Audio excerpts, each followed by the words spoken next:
আসসালামু আলাইকুম প্রিয় এসএসসি পরীক্ষার্থী। আমি সুমন আহমেদ, পড়াশোনা করছি বাংলা বিভাগ, ইসলামী বিশ্ববিদ্যালয়, কুষ্টিয়া। তো আমি তোমাদের মাঝে একটা সিরিজের আয়োজন করেছি, যেখানে তোমাদের পাঠ্য বইয়ের প্রতিটি গল্প, কবিতা এবং উপন্যাস, নাটক থেকে কোন লাইনগুলো গুরুত্বপূর্ণ এবং কোন অংশ থেকে কিভাবে প্রশ্ন আসে সে বিষয়গুলো নিয়ে আলোচনা করছি। যদি তোমরা এই ভিডিওগুলো দেখো তাহলে কি বুঝতে পারবে, এখান থেকে বুঝতে পারবে যে কোন অংশ কিভাবে পড়বে এবং কতটুকু গুরুত্ব দিয়ে পড়বে। এবং পাশাপাশি তোমরা বই দাগায় নিতে পারবে এবং এই দাগানো অংশগুলো পড়লে আশা করি তোমরা পরীক্ষায় অবশ্যই কমন পাবে। তো এরই ধারাবাহিকতায় আজকে আমি সুচেতনা কবিতা নিয়ে আলোচনা করছি। সুচেতনা কবিতাটি লিখেছেন জীবনানন্দ দাশ। এখান থেকে প্রথমে যে প্রশ্নটা আসে সেটা হচ্ছে, আধুনিক বাংলা কাব্যের অন্যতম শ্রেষ্ঠ কবি কে? তাহলে আধুনিক বাংলা কাব্যের অন্যতম শ্রেষ্ঠ কবি হচ্ছে জীবনানন্দ দাশ। তারপরে প্রশ্ন, জীবনানন্দ দাশ কোথায় জন্মগ্রহণ করেন? উত্তর হচ্ছে বরিশালে জন্মগ্রহণ করেন। তারপরের প্রশ্ন আসে যে কোন কবির মাতা সেকালের বিখ্যাত কবি ছিলেন, বা কোন কবির মা একজন বিখ্যাত কবি ছিলেন? উত্তর হবে হচ্ছে জীবনানন্দ দাশ। তারপরের প্রশ্ন আসতে পারে যে জীবনানন্দ দাশের মায়ের নাম কি? উত্তর হবে হচ্ছে কুসুম কুমারী দাস। এবং তারপরে প্রশ্ন আসতে পারে যে জীবনানন্দ দাশ তিনি কার কাছে কবিতা লেখার প্রেরণা লাভ করেছিলেন? উত্তর হবে হচ্ছে কুসুম কুমারী দাস, অর্থাৎ তার মায়ের কাছ থেকে তিনি কবিতা লেখার প্রেরণা লাভ করেছিলেন। জীবনানন্দ দাশ তিনি তার কর্মজীবন শুরু করেন কি হিসেবে? ইংরেজি সাহিত্যের অধ্যাপক হিসেবে। প্রশ্ন আসে যে কার কবিতায় সূক্ষ্ম ও গভীর অনুভবের এক জগৎ প্রকাশিত হয়? উত্তর হবে হচ্ছে জীবনানন্দ দাশের। তারপরে প্রশ্ন আসে যে রবীন্দ্রনাথ ঠাকুর জীবনানন্দ দাশের কাব্য বৈশিষ্ট্যকে কি আখ্যা দিয়েছেন? উত্তর হচ্ছে চিত্র রূপময়। কে জীবনানন্দ দাশকে নির্জনতম কবি বলেছেন? উত্তর হবে হচ্ছে বুদ্ধদেব বসু।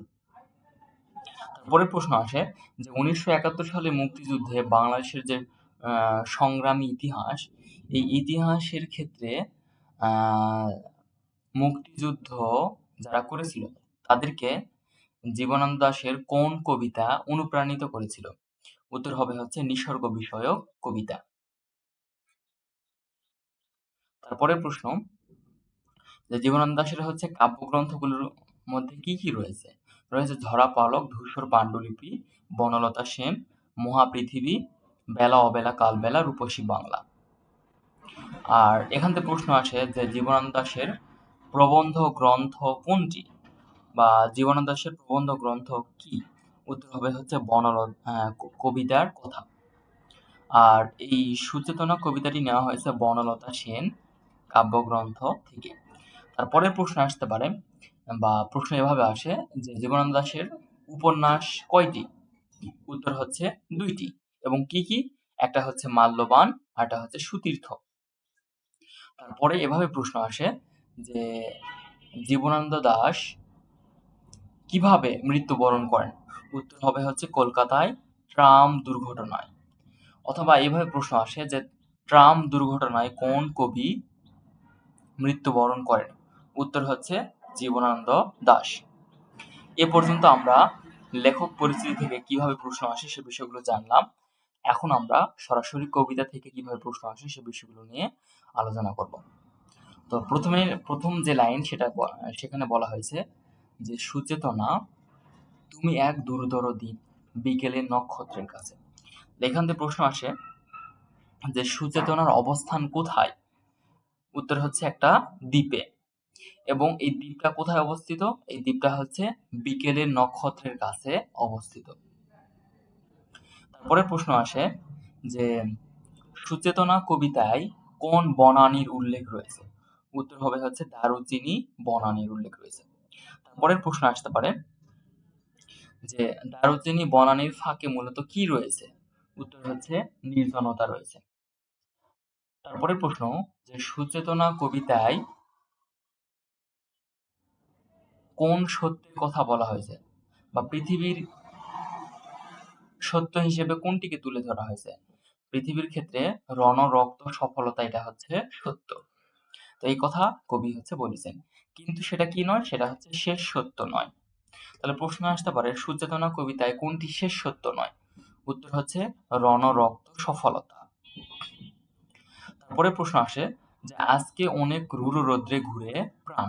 তাহলে এই লাইনটা প্রশ্ন আসে যে রুরু রৌদ্র বলতে তিনি কি বুঝিয়েছেন? মানে তিনি বিরূপ বা খারাপ পরিস্থিতিকে বুঝিয়েছেন। মানুষকে কি দিতে গিয়ে কবির হাতে নিহত হয়ে পড়েছেন তার ভাই বোন এবং বন্ধু পরিজন? উত্তর হচ্ছে মানুষকে ভালোবাসা দিতে গিয়ে। এখন কার মতো ভালোবাসা দিতে গিয়ে? মানুষকে মানুষের মতো ভালোবাসা দিতে গিয়ে। তারপরে প্রশ্ন আসতে পারে যে পৃথিবীর এখন গভীরতর কি?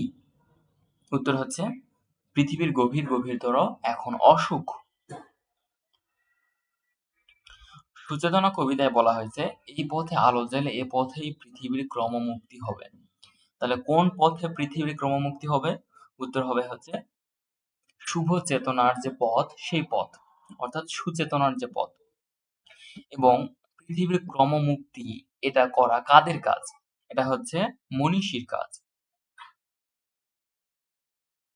এ বাতাস কি পরম সূর্য করুজ্জ্বল। তাহলে প্রশ্ন আসে যে সূর্য করুজ্জ্বল অর্থ কি? তারপরে প্রশ্ন আমাদের মতো ক্লান্তিহীন নাবিকের হাতে।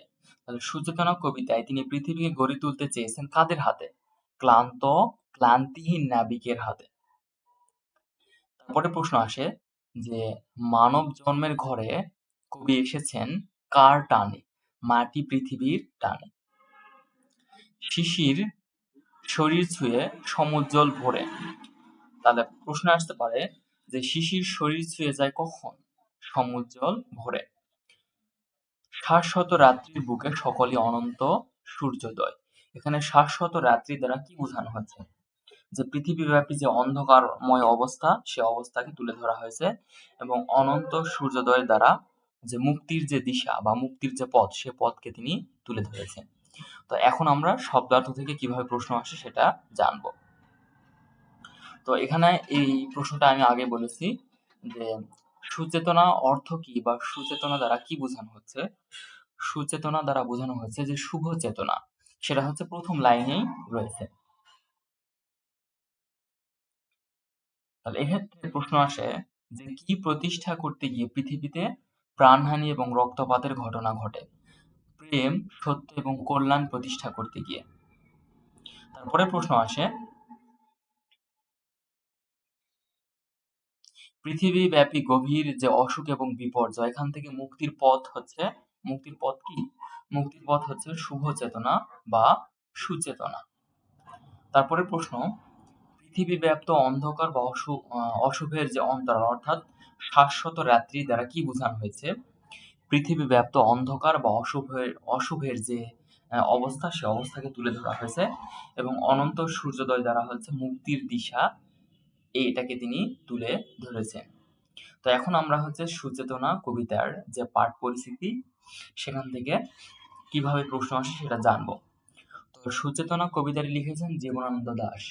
এই জীবনানন্দ দাশ এ বানানটি কিন্তু পরীক্ষায় আসে। ঠিক আছে? জীবনানন্দ দাশের সঠিক যে বানান সে বানান তোমরা হচ্ছে অবশ্যই ভালো করে দেখবে। এবং এই সুচেতনা কবিতাটি নেওয়া হয়েছে কোন কাব্যগ্রন্থ থেকে? বনলতা সেন কাব্যগ্রন্থ থেকে।